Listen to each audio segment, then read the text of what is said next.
welcome to today's Design With Me video. I'm really glad that you have clicked on this video and that you're watching and listening. So today I'm going to be designing what you see on the screen here. I'll be starting with actually a background that I made. It's a floral pattern that I made a while ago. I'm just going to be adding some text over it, so let's get right into it. So here's the pattern. I'm just going to expand it to fill up the page before I go ahead and start lettering.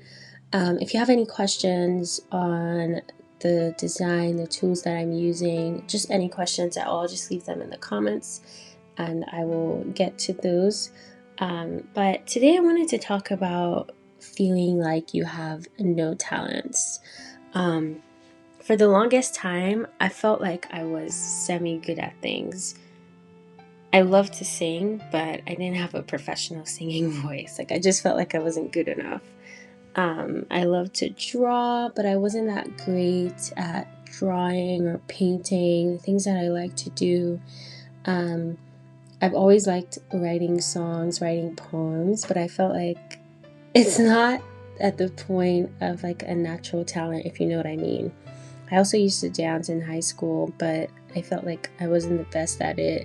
It wasn't something that, came naturally to me without a lot of practice. So don't get me wrong. These are all things that I think a person can definitely grow in with a lot of practice. But to be honest, I feel like some people have that natural raw talent that already sets them apart in the first place. And I felt like I wasn't one of those people. So I don't know if you can relate, but I think that this is so true, right? Like, everyone has an opportunity to kind of grow their talents, but I think everybody starts out at a different place. And I don't know if you're like me and you've kind of felt like you didn't really have much to start with in the first place. So I want to tell a story that I learned from a dear friend of mine. His name is Yeshua. And he told me about this wealthy man who was traveling away for a long time. And so before this wealthy man traveled, he called some of his employees to split his money between them based on their abilities. So he gave one of them 5 suitcases full of money, and he gave the second employee 2 suitcases full of money, and the last employee 1 suitcase full of money. So while this man was gone, and again, he was gone for a really long time, the person he gave 5 suitcases ended up making some investments and got 5 more suitcases.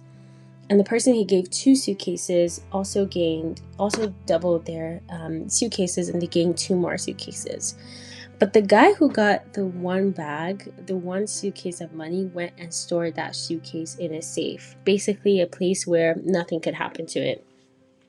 So wealthy guy comes back and tries to settle accounts with his employees. And so when the first guy came, he's like, "Hey man, you entrusted me with 5 suitcases of money. See, I've gained 5 more. So the wealthy man is like, "Well done, good and faithful servant.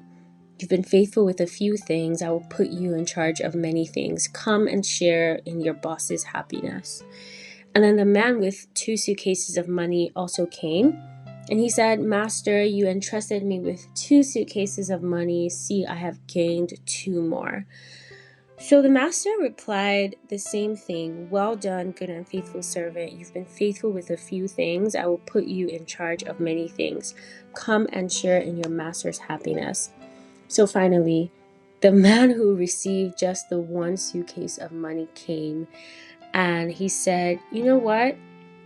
I know that you're a hard man and that you harvest where you haven't sown, you gather where you haven't scattered seed. So I was afraid and I went and hid your money in a safe.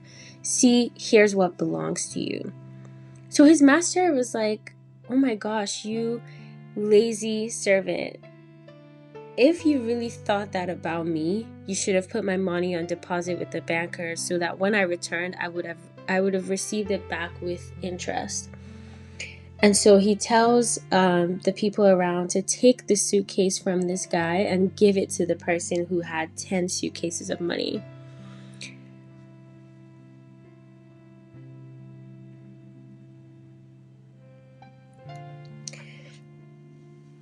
So this is the principle that my friend tried to show from this story, that whoever doesn't make the best use of what they have, even what they have will be taken away from them. But that whoever invests what they have, whoever cultivates their garden, will have an abundance. I mean, it sounds like a very interesting and random story, but honestly, it really struck me when I was taking in this story. I suddenly saw myself as the person with the one bag of money.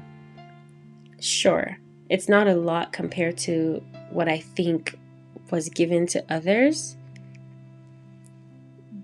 but that's honestly based on what God wants to do through me. If you notice from the story, the master, the wealthy man, had the same response to the person with 5 bags of money as he did the person with 2. So this lets us know that if the person with 1 bag of money had at least brought back something more, the master would also have had the same response for him. Because you know what? It's not really about how much you have, but about your mindset and what you do with what you have. See, we were all created by God and given certain gifts, abilities, interests, ideas. And what seems to be a seed to you may look like a tree to another person. Bottom line is, God expects us to cultivate. So honestly, I don't know if you can relate to me or if you can relate to the story I just shared, but I want to encourage you to not look down on what you have. Those little perks about you that make you special. Your ideas, your gifts are valuable as a standalone, not in comparison to others. Don't be afraid to take the time to cultivate what you have. I think it's a very beautiful process to take your one seed and build a garden out of it. Every tree begins as a seed, and every beautiful garden needs to be watered often.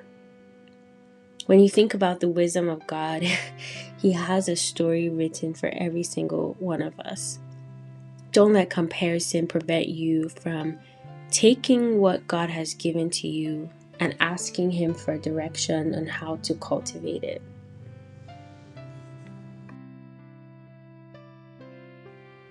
So I am done designing now, and you'll see me in the next couple of seconds trying to decide what I want the background to look like, whether blurred out like this or with a more bold background where the floral patterns are a lot more visible. As you would see from the thumbnail, I ended up going with the blurred background because it just makes the text much easier to see.